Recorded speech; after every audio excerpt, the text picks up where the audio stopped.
En la implacable naturaleza de Alaska, los cazadores son considerados dioses, hombres que conocen la tierra, el clima y la forma en que la muerte se esconde bajo la belleza del paisaje.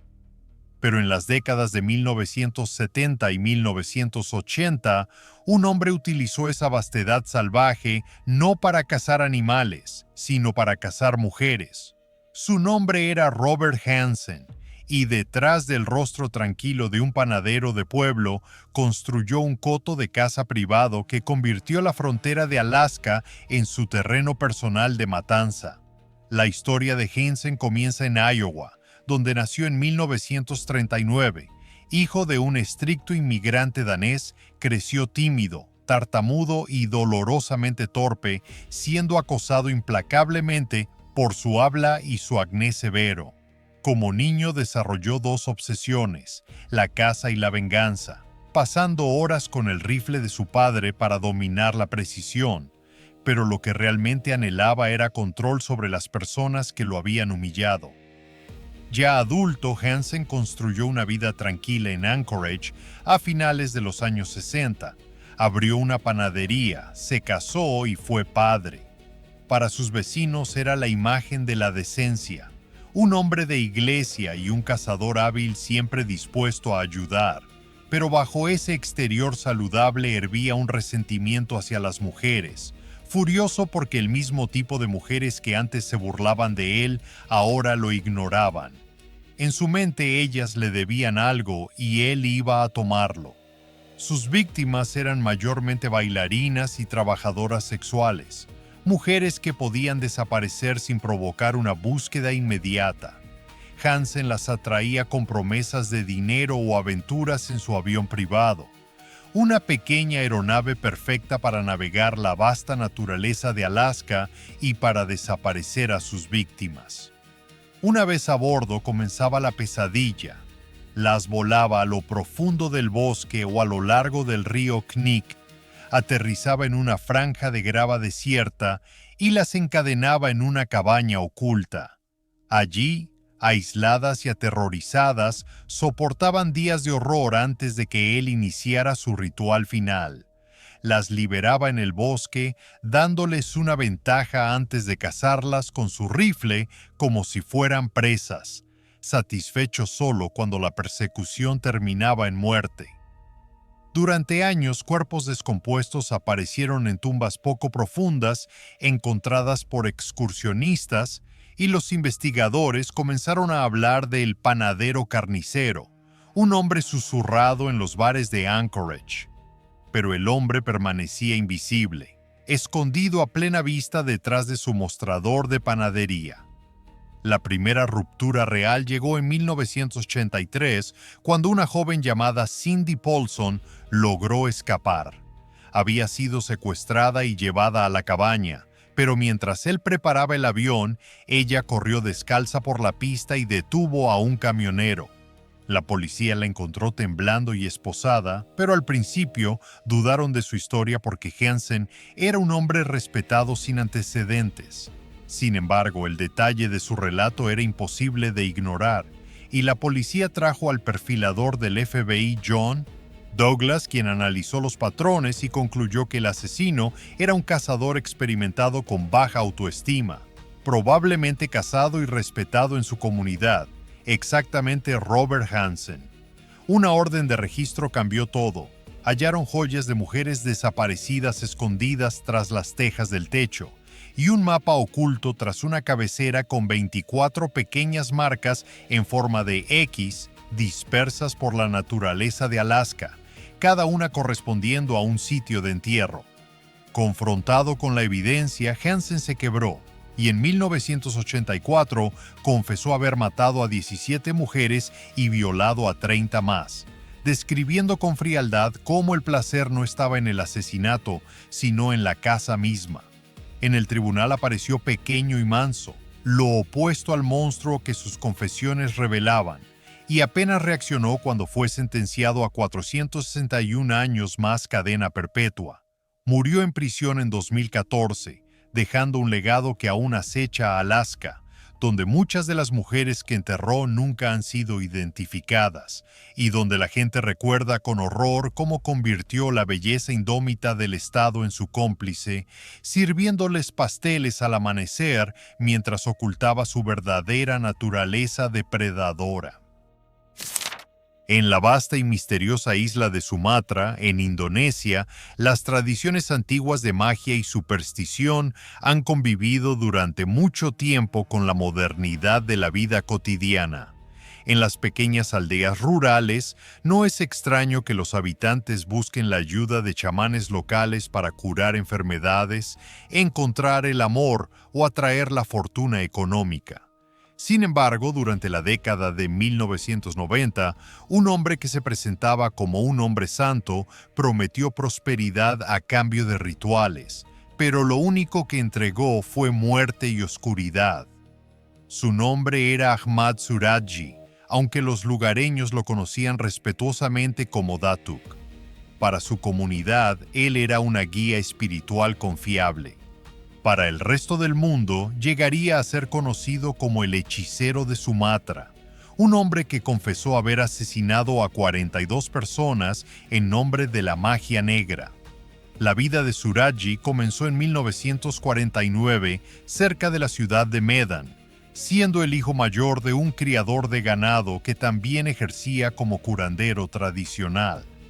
Desde una edad temprana, Ahmad estuvo inmerso en un mundo de misticismo, encantos e incantaciones, creciendo con la creencia de que los espíritus controlaban el destino humano. Pero mientras su padre utilizaba sus habilidades para ayudar a los demás, Ahmad se sintió atraído por algo mucho más siniestro. No buscaba simplemente el respeto de su comunidad, sino poder. Un tipo de poder que inspirara temor en las personas. A medida que maduraba, comenzó a ejercer como dukun, un chamán tradicional, afirmando tener la capacidad de realizar rituales que podían traer suerte o limpiar a las personas de malos espíritus.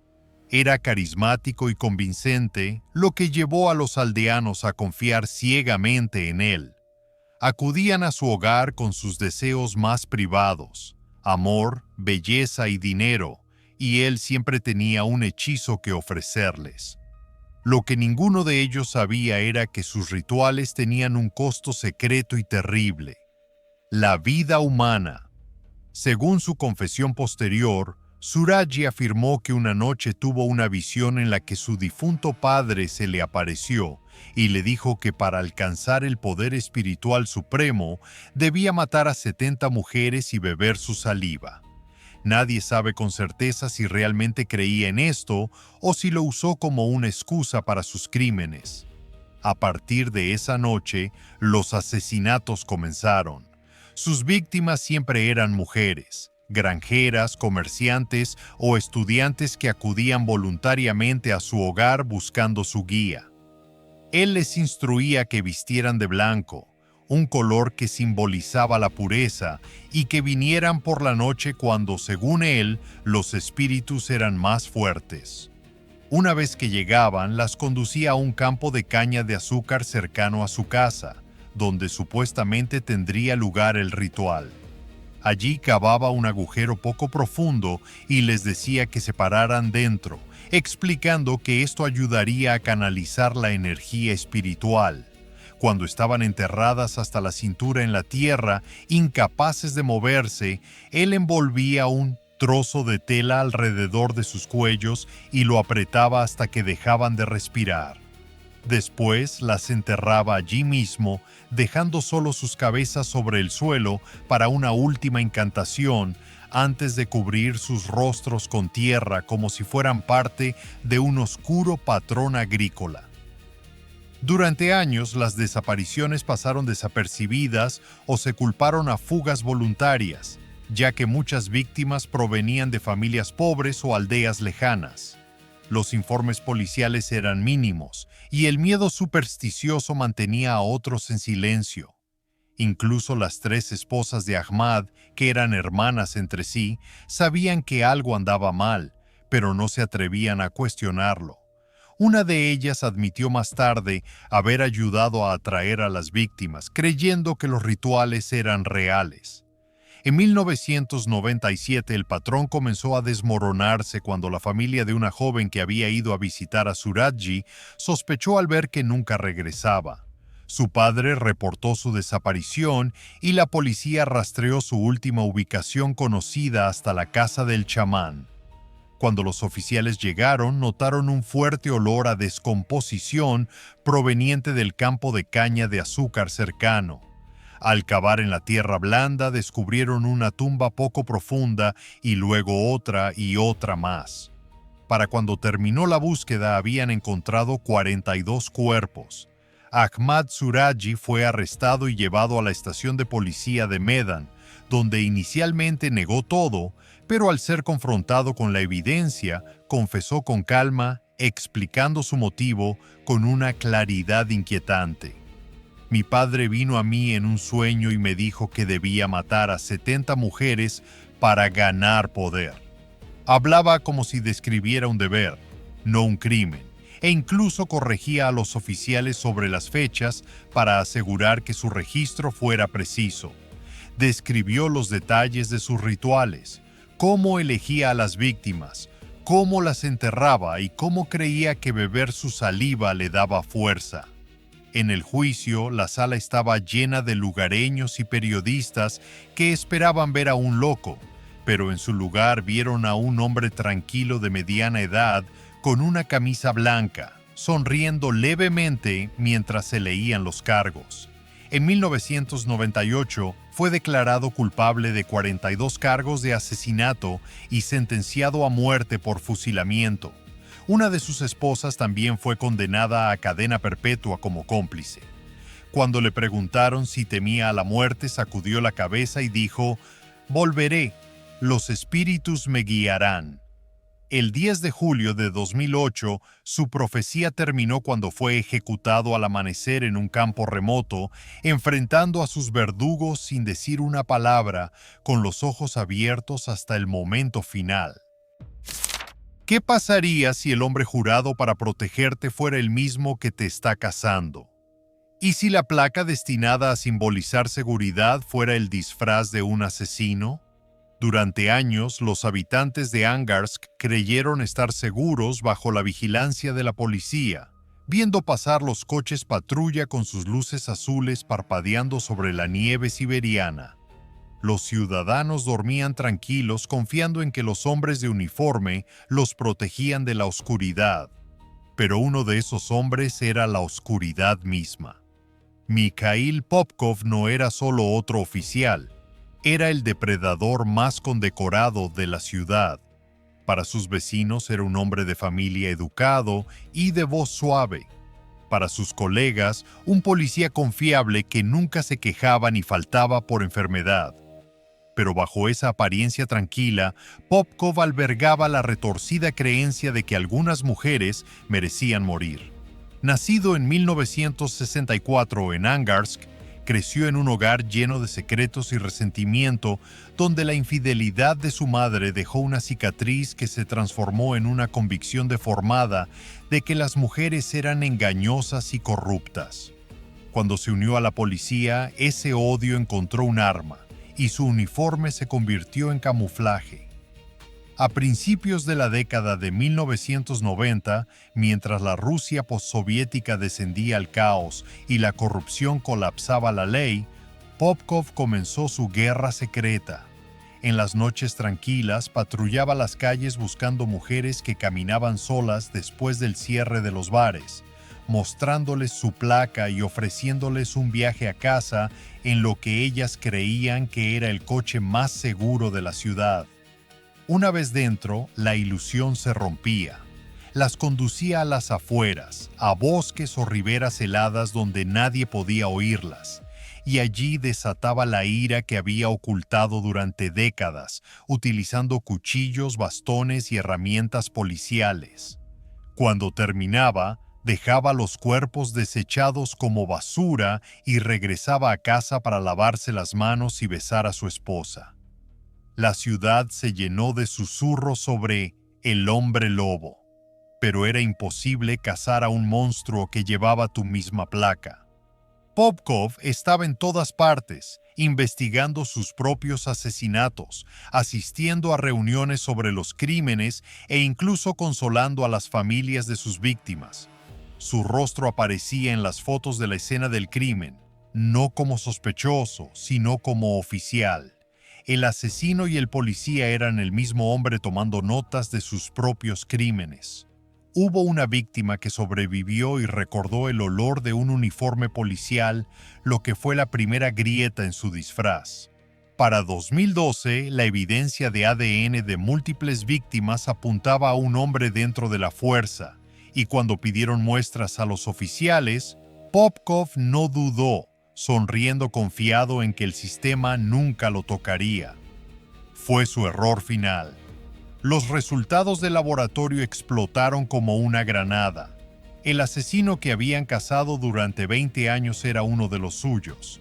Arrestado sin resistencia, se sentó frente a los detectives con las manos cruzadas y corrigió tranquilamente los detalles de sus asesinatos como un hombre revisando papeleo burocrático, no atrocidades.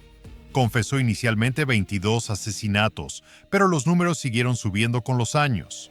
56 más en 2018 y nuevas confesiones hasta 2023, sumando al menos 80 mujeres. Cada confesión carecía de emoción o culpa. Él decía que estaba limpiando las calles. Su esposa e hija se negaron a creerlo al principio, recordando las vacaciones y fotos familiares mientras él arrojaba cuerpos fuera de la ciudad. Pero cuando la verdad se asentó, destruyeron cada foto de él.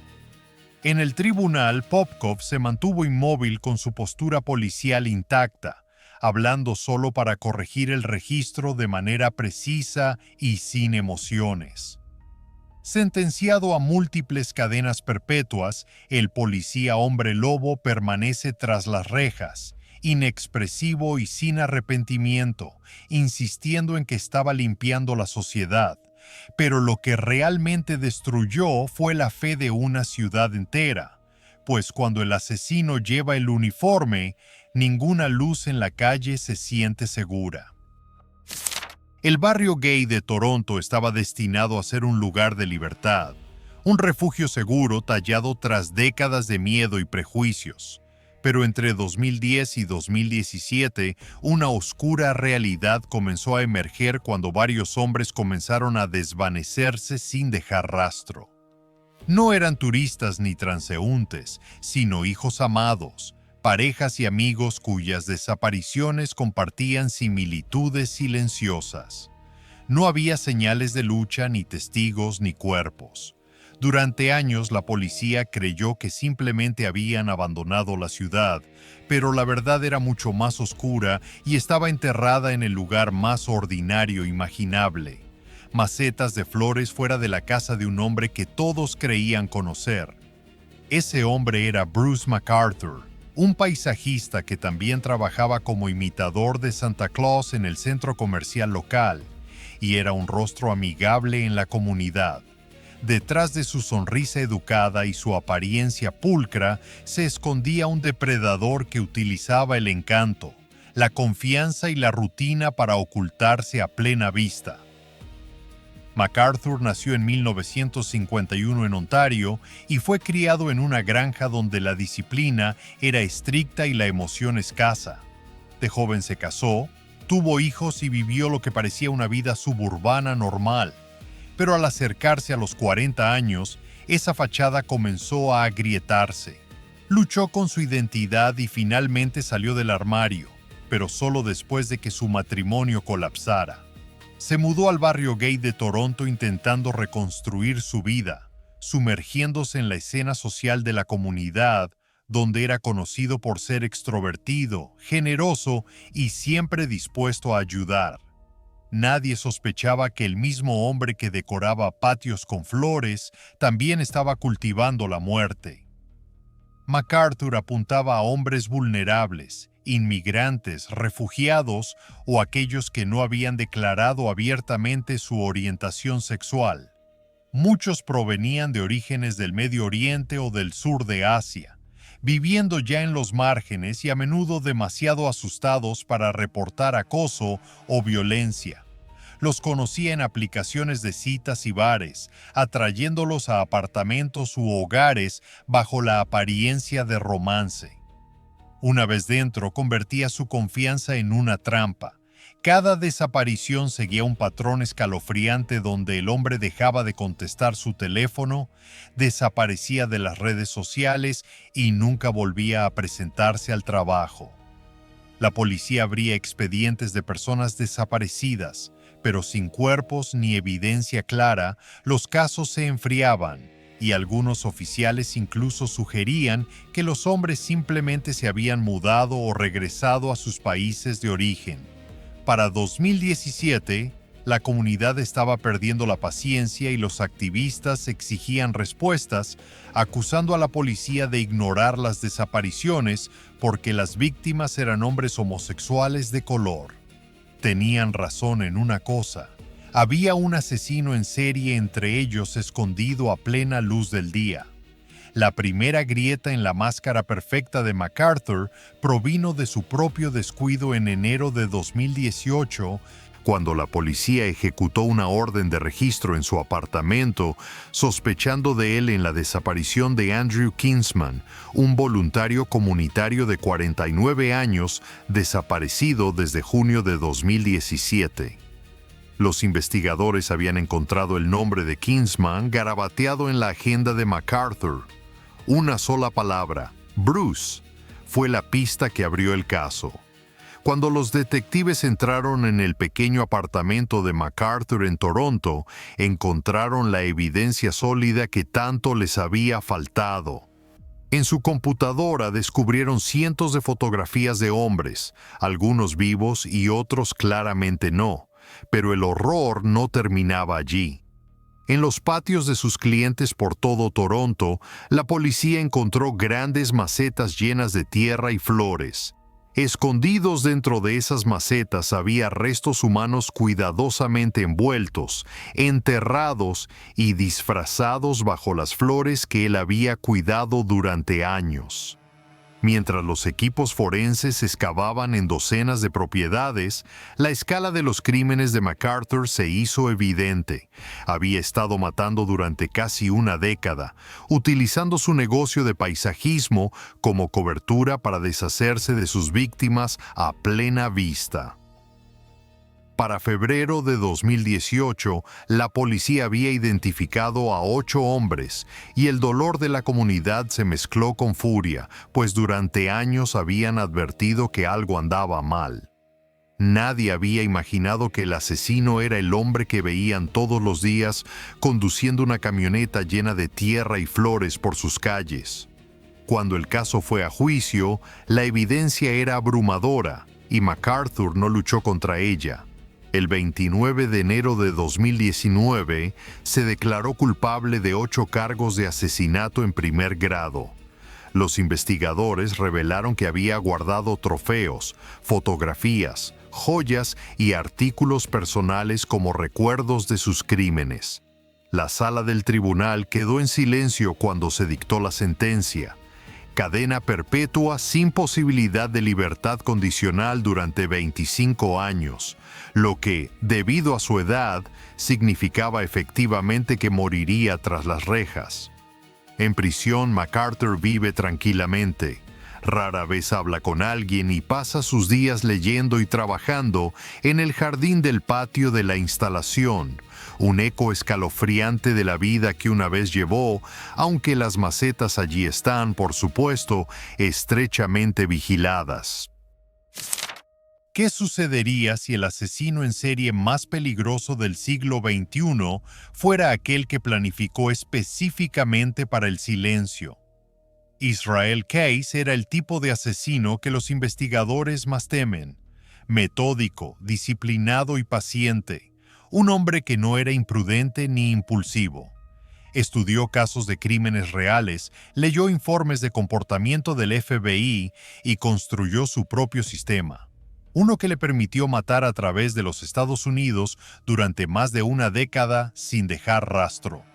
Nacido en 1978 en Utah, Case fue criado en un hogar religioso y aislado en lo profundo de los bosques del estado de Washington, donde su familia vivía fuera de la red, sin electricidad, sin escolarización y sin vecinos.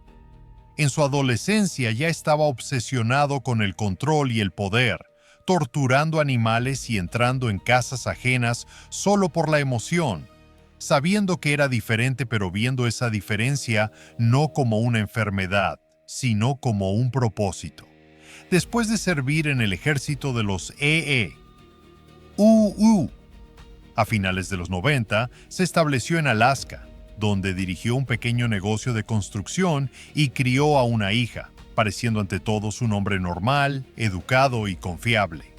Nadie sospechaba que bajo esa superficie tranquila estaba diseñando uno de los patrones de crimen más escalofriantes de la era moderna. Case creó lo que llamaba kits de muerte, pequeños cubos o contenedores llenos de todo lo necesario para asesinar, incluyendo armas, cinta adhesiva, bridas, cuerdas y botellas de drano para destruir evidencia. Los enterraba por todo el país en bosques, bajo puentes y cerca de ríos remotos, para luego regresar meses o incluso años después para utilizarlos. Su método era quirúrgico. Elegía un estado al azar, volaba allí, alquilaba un coche con nombre falso y conducía durante horas para evitar ser detectado. Seleccionaba víctimas al azar, una pareja acampando, un barista cerrando, un hombre caminando a casa. Cualquiera que se cruzara en su camino servía. Después del asesinato se deshacía de los cuerpos en lugares que tal vez nunca serían encontrados, y luego volaba a casa para retomar su vida ordinaria. No había patrón, ni vínculo, ni motivo, solo un fantasma moviéndose por América. El primer asesinato conocido que eventualmente lo expuso comenzó en una fría noche de febrero de 2012 en Anchorage, Alaska, cuando Samantha Koenig, de 18 años, trabajaba en un puesto de café y fue abordada por un hombre enmascarado. Las imágenes de vigilancia la mostraron levantando las manos y apagando las luces. Minutos después, el puesto estaba vacío y ella simplemente se había desvanecido, congelando a Anchorage en el miedo. Case la había secuestrado a punta de pistola, la forzó a entrar en su camioneta y luego la asesinó. Pero lo que hizo después reveló la aterradora precisión de su planificación. Se fue de la ciudad a la mañana siguiente en un crucero con su familia y al regresar, retiró dinero del rescate usando la tarjeta de débito de Samantha para fingir que seguía viva. Para vender la mentira, posó su cuerpo para que pareciera con vida, le aplicó maquillaje, colocó un periódico reciente a su lado y tomó una nueva fotografía para enviarla a su familia, un nivel de manipulación tan frío que sacudió incluso a los investigadores veteranos. La policía rastreó los retiros de cajeros automáticos a través de varios estados hasta que en marzo de 2012, un patrullero en Texas detuvo un Ford Focus blanco por exceso de velocidad. Dentro encontró efectivo, una máscara, un arma y la tarjeta de Samantha. El conductor se identificó tranquilamente como Israel Case. En custodia no suplicó ni negó, sino que negoció, diciendo al FBI que hablaría solo bajo condiciones. Sin filtraciones a los medios y una fecha de ejecución rápida, pues quería control incluso en la muerte. Durante meses reveló fragmentos de sus crímenes, admitiendo al menos 11 asesinatos, pero insinuando muchos más, e incluso dibujó un mapa con 11 cráneos usando su propia sangre. Criticó a otros asesinos como Bundy por ser descuidados, afirmando que él quería crear un rompecabezas perfecto sin forma de conectar los crímenes.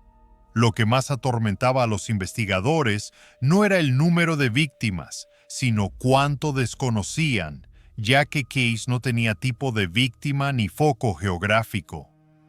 El 2 de diciembre de 2012, Israel Case se quitó la vida en su celda en Anchorage, dejando una nota de suicidio que era más un manifiesto inquietante sobre el vacío y la oscuridad que una confesión, sin ofrecer nombres ni pistas.